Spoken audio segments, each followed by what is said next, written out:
Hey everybody, so what I would like to talk about today is this DDJ-400, like $260 USD controller versus this, which is the XDJ-XZ or XZ as they call it, which is at 10 times the cost, $2,500. And this technically can function as a controller, but it's technically an all-in-one media player. So more or less what this is two CDJs and a mixer. And the mixer is a full mixer. And so you can actually connect any sort of external audio sources through this mixer, such as turntables, other CDJs, cell phone, things like that.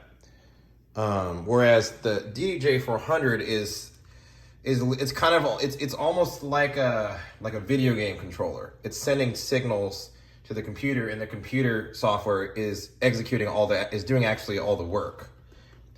However, this is able to do the work inside the device, most of the work.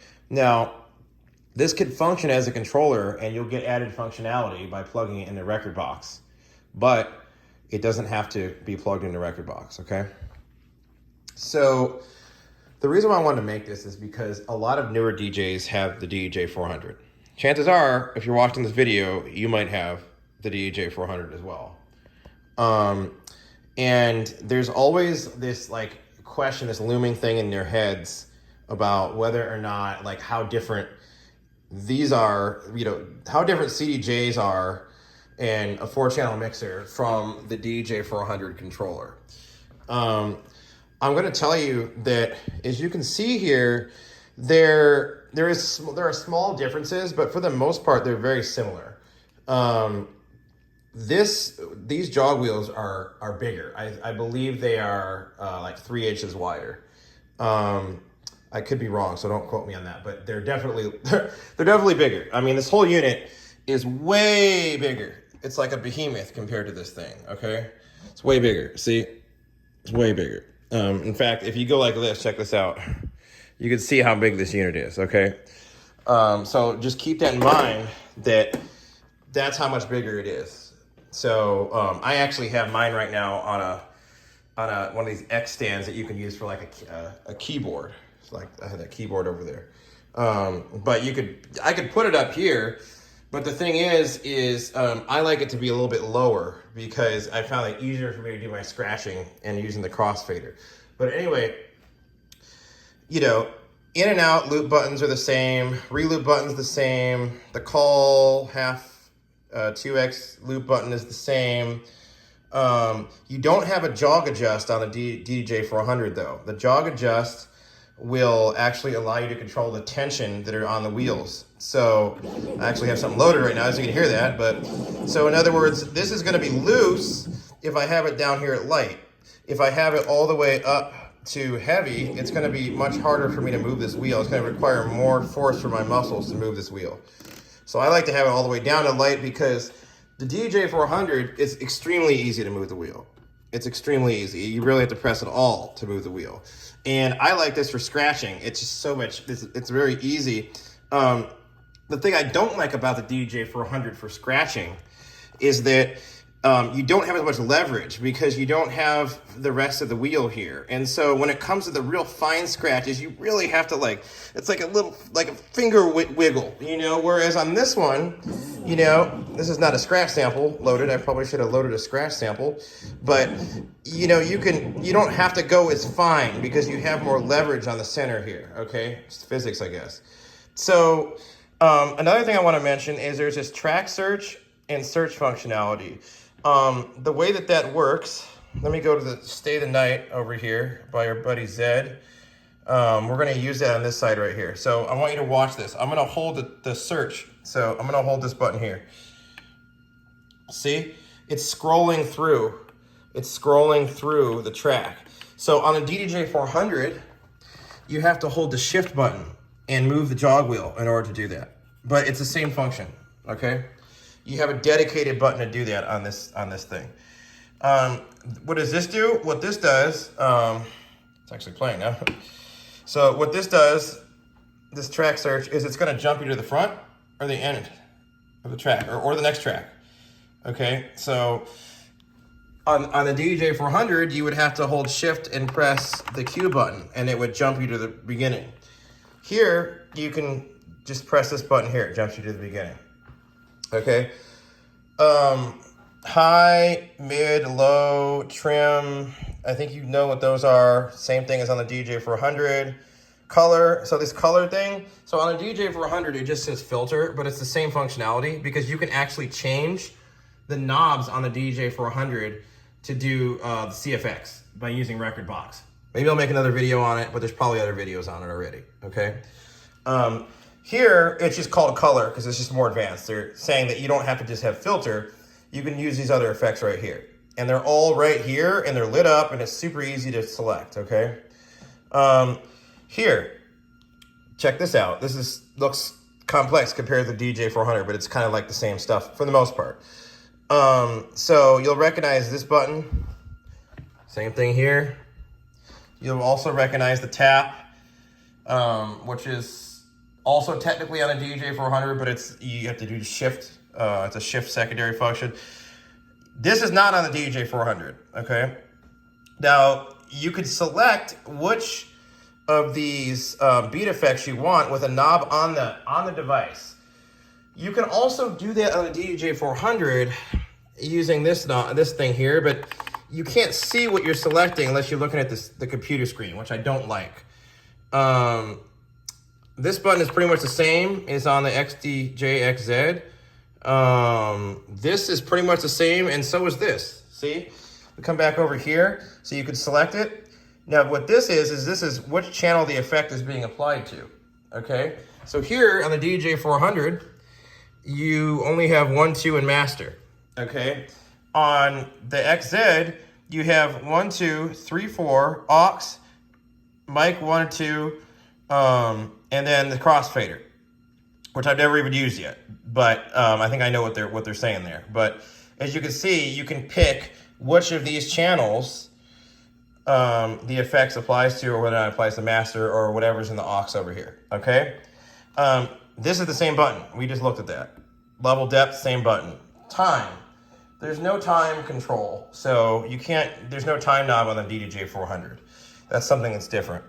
This is also not on the DDJ-400, and what this does is it lets you kind of scroll around using your finger, and you create cool effects by basically going from 1/16 to 1/8 to 1/4 and just kind of going back and forth and stuff. But it's basically the same thing as pressing this, but it just lets you do it much more fluid, if that makes sense. I can't really play anything because I'm gonna get a copyright violation probably. But that's basically what that does. So crossfader is the crossfader. I mean, you know, the volume faders are the volume fader. I already went over this. You know, this is the same stuff that's in Rekordbox. It's just on the actual control, you know, it's on the device. This controls like your source for channel 3, which is here, right? So you have channel 1 and 2 are in the center because they're always going to be associated with these two decks here. Then you have 3 and 4 like this, because if you were to put like a turntable on the right side, it would be over here all the way to the right, and if you had another one on the left or another CDJ, it would be all the way to the left. So that's why they have them out here. That's 3 and 4. And then you know how on the DDJ-400, if you want to switch between the various tempo ranges, they're called, you hold shift and you hit master here. You hold shift, you hit master, and what that does is it says plus or minus 6, plus or minus 10, plus or minus 16, or wide. That allows you to control what happens with the tempo fader. By the way, look at the tempo fader size. See my finger here? Look at it here. Tempo fader is way bigger, which gives you much more fine-tuned control, even in the more wide settings, okay? But back to the point, the XZ, it has the plus or minus 6, plus or minus 10, 16, and wide. That has a dedicated button for that, okay? It also has a beat sync right here. So it's just a little bit different of a setup, but I mean, the beat sync is also available on the DDJ-400. You can select whether or not vinyl mode is enabled, so basically whether or not you can scratch, you know. Let me actually put the thing up here, you know, whether or not you could do this. And this will show you what I'm talking about how it's, you know, it's easier to get out here in these. It's just easier. So if you turn vinyl mode off, now I can't scratch. You know, if I turn vinyl mode on, now I can. Okay. What else is different? Obviously, this is a standalone unit, so you can actually plug USBs like you can with CDJs into this unit and bring your music that way. You don't have to have it plugged into the laptop. Another thing that's cool is you can record directly to this USB stick directly from this device. So you don't have to worry about clicking record box, the record button in record box and recording to the laptop. You can just record here, even when it's hooked up to the laptop. And I like that because I can record files directly to the USB device and not even bother using my computer memory or storage when I'm just trying to like do a scratch recording for practice purposes and things like that. I also like that when this is recording, it flashes so that you know it's recording for sure. Because there have been times where I was using rekordbox and I forgot to hit record. You have a master EQ. This is not available on the DDJ-400. So you have all these EQs for each channel, but then you can actually EQ the whole output. The master output from everything combined can be sent through here and EQ'd here, as well as the master level, which you do have on the DDJ-400, and as well as the master Q button, which you have on the DDJ-400 here. Let's talk about the load buttons.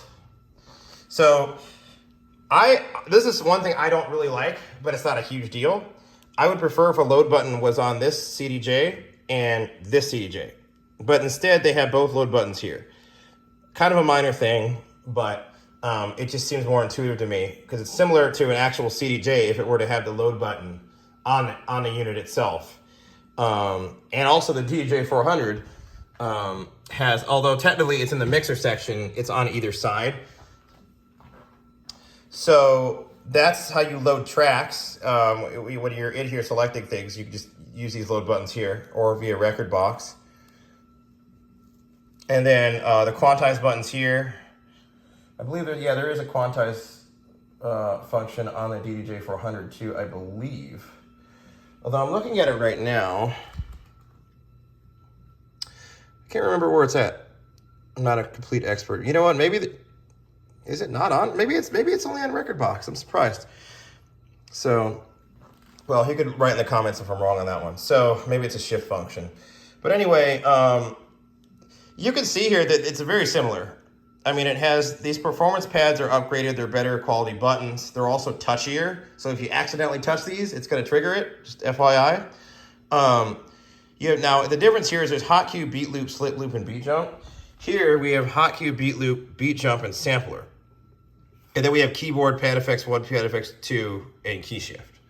So this is the part that I want to talk about because on this unit, if you're doing standalone mode without rekordbox, without a computer, then this is all you have available to you, okay? However, if you plug this into rekordbox, you get all these functions as well. So, and I use it with rekordbox quite often, so it doesn't really bother me.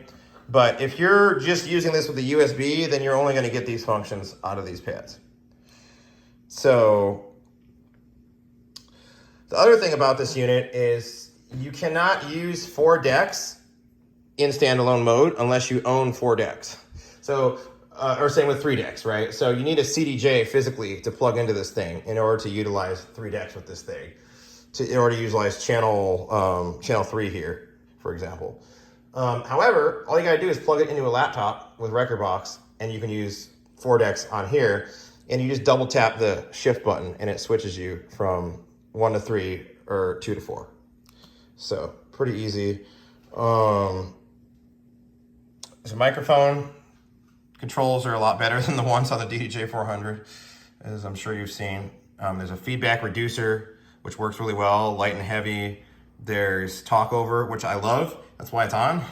So if I start talking in the microphone, it's gonna duck the volume down by negative 18 decibels, so people can actually hear my voice over the background music, okay? And this is your switch for your microphone. Headphone things are exactly the same as the DDJ-400. Look, Q master, mix, level. You could control the effects parameter using this knob here, which is not, I can't remember, I don't see it over here. So yeah, I don't remember being able to do that on a DDJ-400. I think I had to use the software, the record box software, and click around to do that. By the way, this trim knob right here in the aux section is the volume knob for the sampler. If you do plug this into record box, you do have access to the sampler here, like I was telling you before. These buttons sort of change, and you can hold shift and click them to get to the same functionality that was on the DDJ-400.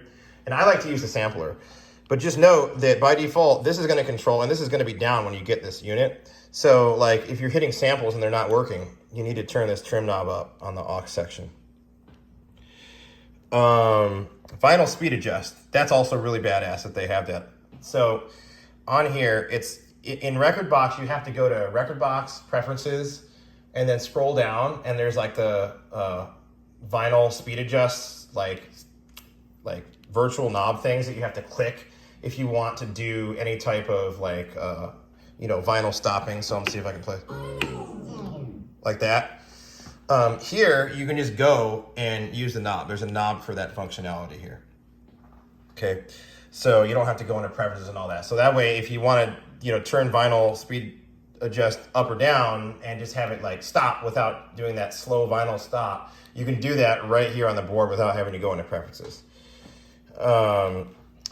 So moral of the story is this thing, the record box, Pioneer did a great job of making this thing very similar to the DDJ-400. I mean, the DDJ-400 layout is very similar. It just looks like the child of this unit.